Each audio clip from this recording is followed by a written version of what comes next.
So next question, moving on, ये थोड़ा गंभीर सवाल है। कांग्रेस महाराष्ट्र की राजनीति में एक बिग ब्रदर रहा है और पार्टनर्स रहे हैं उनके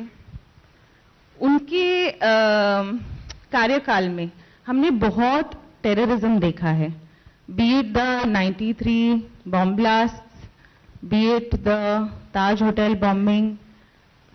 हमने ये भी देखा है कि इतने गंभीर एपिसोड्स के बाद ना तो उनके लीडर कोई ग्रीफ, कोई चिंता, कोई मोरोस कुछ व्यक्त नहीं करते।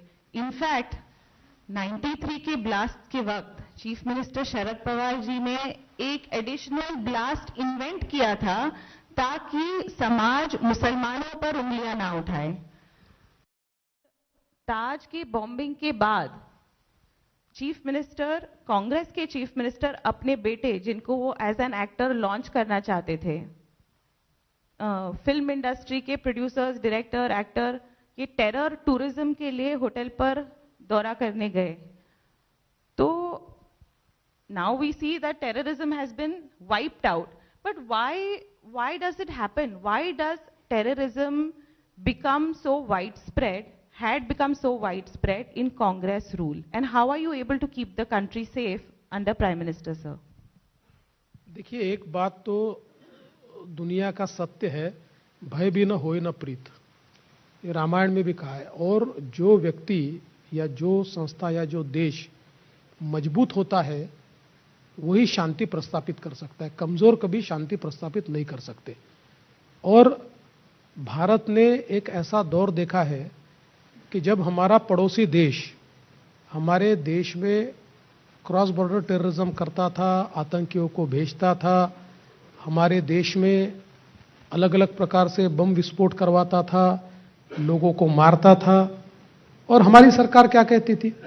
हमारी सरकार कहती थी कि हम इसका निषेध करते हैं, हम इसको कंडेम करते हैं, हम यूनाइटेड नेशन में जाकर कंडेम करते हैं, हम स्ट्रांगली कंडेम करते हैं। ये कंडेम करते रहते थे, वो बम विस्फोट करते जाते थे, क्योंकि उनको पता था कि भारत में ये ताकत नहीं है कि भारत हमारे ऊपर रिटेलिएट कर पाए। लेकिन जिस समय मोदी जी ने पहला स्ट्राइक किया, सर्जिकल स्ट्राइक किया, उस समय उनके ध्यान में आया कि भारत रिटेलिएट कर सकता है।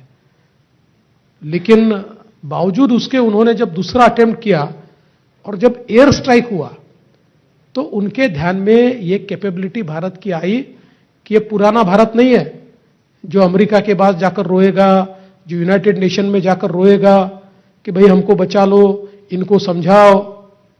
ये सीधे अटैक करने वाला भारत है, ये मोदी जी का भारत है। ये जैसे उनके ध्यान में आया तो परिणाम ये हुआ कि आज उनकी हिम्मत भारत पर अटैक करने की नहीं है। आप विचार कीजिए, मुंबई पर जो हमला हुआ था 26/11 को, it was not an attack on Mumbai, it was attack on India sovereignty. देखिए, टारगेट जो चुने गए थे, ताज होटल, ट्राइडेंट, ये क्यों चुने गए थे? ट्राइडेंट इसलिए चुना गया था कि दुनिया की डिप्लोमेटिक कम्युनिटी ट्राइडेंट में रहती है।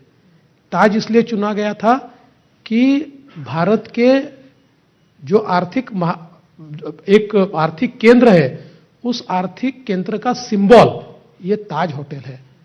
तो उन्होंने हर चीज इस प्रकार से चुनी थी कि एक संदेश देना चाहते थे कि हमारे सामने भारत कुछ नहीं है, 10 लोग मिलकर भी हम भारत को हिला सकते हैं। और वो संदेश उन्होंने बहुत, मैं ऐसा कह सकता हूं दुर्दैव से, कि उन्होंने सफलतापूर्वक दिया। लेकिन उस समय की हमारी रिएक्शन क्या थी?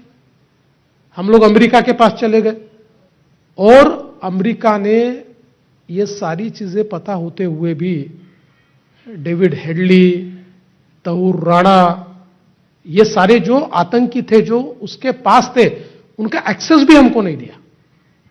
तो मुझे लगता है कि मोदी जी के आने के बाद हम लोग वो एक्सेस ले पाए।